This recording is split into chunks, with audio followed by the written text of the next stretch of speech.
An undercover billionaire poses as a waiter to meet his daughter's boyfriend, but what happened next will shock you. The sun was setting over the busy streets of New York City. Inside a fancy restaurant called La Belle, people were laughing, eating, and chatting over delicious food. The place was full of expensive decorations and looked like something out of a dream. In the middle of it all, Robert Sinclair stood wearing a waiter's uniform. This was strange because Robert wasn't a waiter.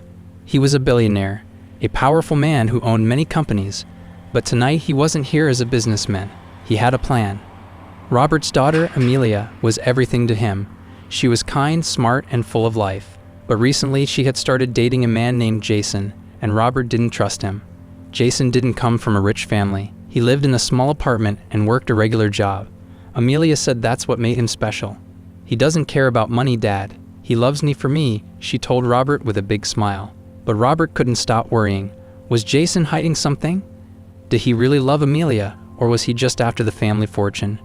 Robert needed to find out, so when he heard they were having dinner at La Belle, he decided to go undercover.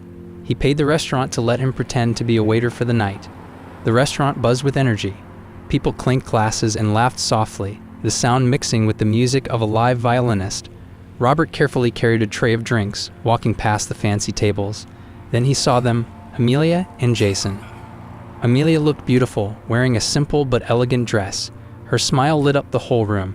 Jason sat across from her, dressed in a clean blazer. He leaned in as she talked, giving her his full attention. Robert walked up to their table, keeping his head low. "Good evening," he said in a calm voice. "Would you like some wine?" Amelia barely noticed him, too busy talking to Jason about her art show. But Jason looked up, his brown eyes were warm, and he nodded politely. "No thanks, we're good." Robert stepped away, pretending to focus on his work, but his eyes stayed on them. Jason seemed polite. So far, he hadn't done anything suspicious, but Robert wasn't ready to relax. For most of the dinner, things seemed normal. Amelia laughed a lot, and Jason listened to her with a gentle smile. They looked happy, which made Robert feel a little guilty for spying. Maybe he was wrong about Jason. But then, something strange happened. A tall man in a black jacket walked over to Jason. He bent down and whispered something in his ear. Jason's smile disappeared. His face turned serious. "You need to leave," Jason said quietly. The man shook his head. "You can't run forever, Jason." Amelia noticed the change. "Is everything okay?" she asked, her voice soft and concerned. Jason forced a smile. "Yeah, it's fine. Just someone I used to know." Then he stood up and said to the man, "Let's talk outside." Robert's heart raced. Who was this man? What did he want with Jason? Jason and the man walked toward the back of the restaurant. Robert set down his tray and quickly followed them, slipping out through the kitchen door. Outside, the alley was dark and quiet, except for the hum of distant traffic. Jason faced the man under a flickering streetlight. "I told you, I'm done with all of this," Jason said, his voice calm but firm. The man laughed coldly. "You think it's that easy? You still owe us. Pay up, or your little girlfriend might find out who you really are." Jason stepped closer, his fists clenched. "Leave her out of this." The man smirked, but finally backed away. "You better think about what I said," he warned before walking off into the shadows. Robert stayed hidden behind a stack of boxes, his mind racing. What was Jason hiding? Who did he owe money to?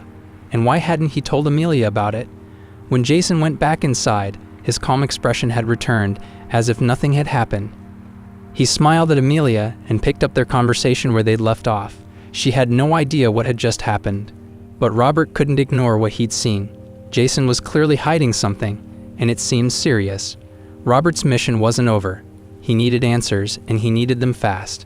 As the evening went on, Robert's mind kept turning. This wasn't just about protecting Amelia from a bad boyfriend. Whatever Jason was involved in seemed dangerous, and if Amelia was caught in the middle of it, Robert would never forgive himself.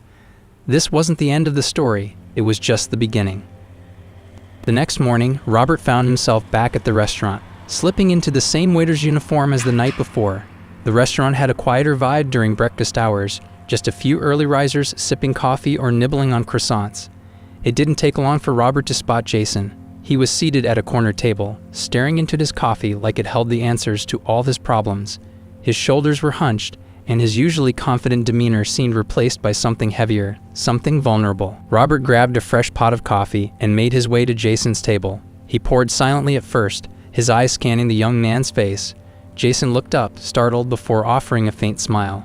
"You again," Jason said, his voice carrying a hint of recognition. "Back for another shift," Robert replied smoothly, keeping his tone light. "Looks like you've got a lot on your mind this morning." Jason chuckled, but it was hollow. "Yeah, you could say that." Robert took the opportunity to slide into the seat across from him, setting the coffee pot down. Jason raised an eyebrow, but he didn't protest. "I've seen that look before," Robert said, leaning back slightly. "The one you've got. Like the weight of the world's on your shoulders." Jason sighed, rubbing the back of his neck. "What can I say? Life doesn't always play fair." Robert nodded, keeping his expression neutral. "Sometimes talking about it helps." Jason hesitated, his fingers tapping the side of his mug. Finally, he said, "I don't even know why I'm telling you this, but I've got some people after me. Loan sharks, to be exact. I owe them more than I can pay, and they're not exactly the forgiving type." The admission was quiet, almost like Jason was ashamed to say it out loud. Robert felt a twinge of something unexpected, sympathy. Still, he kept his tone measured. "That sounds rough. How'd you get into that mess?" Jason gave a bitter laugh. "When my parents died, I had to drop everything to take care of my younger brother and sister. There wasn't enough money to go around, so I borrowed from the wrong people. It was supposed to be temporary, just enough to get us by." He shook his head. "But once you're in, it's nearly impossible to get out." Robert listened intently, his usual sharpness replaced with genuine interest. Jason continued, his voice tinged with frustration. "I've been working nonstop to pay them back. Every extra dollar I make goes straight to them, but the interest keeps piling up. No matter what I do, it's never enough." "Why haven't you told your girlfriend?" Robert asked carefully, his tone softening at the mention of his daughter. Jason's jaw tightened. "Because she deserves better than this, better than me dragging her into my problems." For a moment, Robert stayed silent, his mind processing everything Jason had just said. He had expected deceit, maybe even manipulation, but instead he found a man trying to protect the woman he loved, even at great personal cost. Finally, Robert leaned forward, placing his hands on the table. "You're a good man, Jason, but there's something you need to know about me." Jason frowned, confusion flickering across his face. "I'm not just some waiter," Robert said, his voice steady but firm. "My name is Robert Sinclair. I'm Amelia's father." Jason froze, his face draining of color. "You're her dad?" Robert nodded, keeping his gaze locked on Jason, "and I went undercover to see what kind of man my daughter was dating. I wanted to make sure she was safe." Jason sat back, his hands gripping the edge of the table. "So all of this, last night, today, was some kind of test." "It was," Robert admitted. "But now I understand what you're dealing with, and I think we can fix this, if you're willing to accept my help." Jason stared at Robert, his pride warring with his desperation. After a long pause, he exhaled and nodded. "I don't know how, but I'll do whatever it takes. For Amelia." Robert stood, placing a reassuring hand on Jason's shoulder. "We'll figure it out together. For her." As Robert walked away, Jason sat in stunned silence, the weight of his problems suddenly feeling a little lighter. For the first time in years, there was a glimmer of hope. After leaving the restaurant, Robert returned to his office, his mind racing. Jason's story had given him clarity, not only about the kind of man his daughter had chosen, but also about the danger that loomed over their lives. The loan sharks were a serious threat, and Jason, for all his determination, couldn't face them alone. Robert wasn't just a man with money, he was a man with power and connections. He had built his empire from the ground up, and he knew how to handle people who played dirty. If these loan sharks thought they could push Jason around, they were about to learn just how wrong they were. The first thing Robert did was call his trusted private investigator, Frank. The grizzled PI had worked for Robert for years, digging into business rivals, shady deals, and anything else that threatened the Sinclair name. "I need everything you can find on a group of loan sharks operating near Queens," Robert said, his tone clipped. "Specifically, the ones dealing with Jason McAllister." Frank didn't hesitate. "Got it. I'll have a report for you in a few hours." Robert hung up and leaned back in his chair, his fingers steepled under his chin. He wasn't just thinking about Jason now. He was thinking about Amelia. She had always been his priority, his reason for pushing so hard in life. Now the thought of her getting caught in Jason's mess made his chest tighten with worry. Later that afternoon, Robert's black sedan pulled up outside Jason's modest apartment building. Jason was waiting on the curb, looking nervous but determined. He had changed into a plain button-up shirt and jeans, and his hair was slightly mussed, as though he hadn't slept well. Robert stepped out of the car, his usual commanding presence making Jason stand a little straighter. Without a word, Robert gestured for Jason to get in. The ride was quiet at first, the tension in the air almost tangible. Finally, Jason broke the silence. "Where are we going?" "To see the people you owe money to," Robert replied calmly. Jason's head whipped around, his eyes wide. "What? Are you crazy? You can't just—" "I can," Robert interrupted, his voice firm. "And I will. You want to protect Amelia? Then trust me to handle this." Jason swallowed hard but said nothing more. The car pulled into the parking lot of a dingy warehouse on the edge of the city. The place reeked of rust and oil, and the faint sound of machinery echoed in the distance. Jason's hands were clenched into fists as they stepped inside. 3 men were waiting for them, their faces hard and unfriendly. The leader, a tall man with a scar running down his cheek, leaned against a table, his arms crossed. Well, the scared man drawled. "Look who finally showed up." His eyes flicked to Robert, and he smirked. "And who's this? Your lawyer?" "Not quite," Robert said smoothly, stepping forward. "My name is Robert Sinclair. Perhaps you've heard of me." The smirk faltered, replaced by a flicker of recognition. "Sinclair? The billionaire?" "That's right." Robert's tone remained calm, but his eyes were cold. "And I'm here to settle this debt." The scared man's confidence wavered. He glanced at his companions, then back at Robert. "This isn't your fight. Jason owes us. He borrowed, and now it's time to pay." Robert reached into his pocket and pulled out a checkbook. "Tell me the amount." The man sneered, regaining some of his swagger. "With interest?" $150 grand. Robert calmly wrote out the check and handed it over. The man snatched it, his eyes narrowing. "This doesn't mean we forget." Robert's gaze turned steely. "It means you take the money and leave Jason and my family alone. Permanently. If I hear otherwise, I'll make sure you regret it." The room fell silent. Robert's voice carried the weight of someone who was used to being obeyed. The scared man hesitated, then nodded grudgingly. As they walked back to the car, Jason let out a shaky breath. "I can't believe you just did that." Robert glanced at him. "You wanted to protect Amelia. So do I. This was the only way." Jason's expression was a mix of gratitude and guilt. "I don't know how I'll ever repay you." "You'll repay me by being honest with her," Robert said firmly. "No more secrets. If you're going to be part of her life, you need to start acting like it." Jason nodded, his voice barely a whisper. "I will, I promise." That evening, Jason and Amelia sat together in the cozy living room of her apartment. Amelia's face was pale as Jason explained everything: the debt, the loan sharks, and how her father had stepped in to help. By the time he finished, tears shimmered in her eyes. "Why didn't you tell me sooner?" she asked, her voice trembling. Jason looked down at his hands.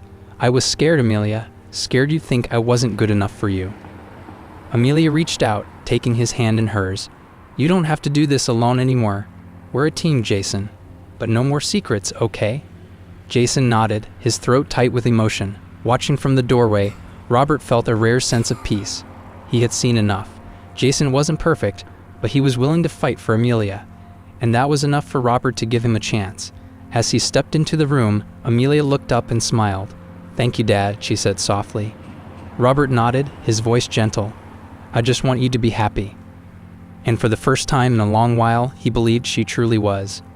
The events of the last few days had left Jason, Amelia, and Robert emotionally drained but cautiously optimistic. With the debt resolved and the loan sharks gone, Jason could finally breathe again. For the first time in years, he felt like he had a real chance to move forward, not just for himself, but for Amelia.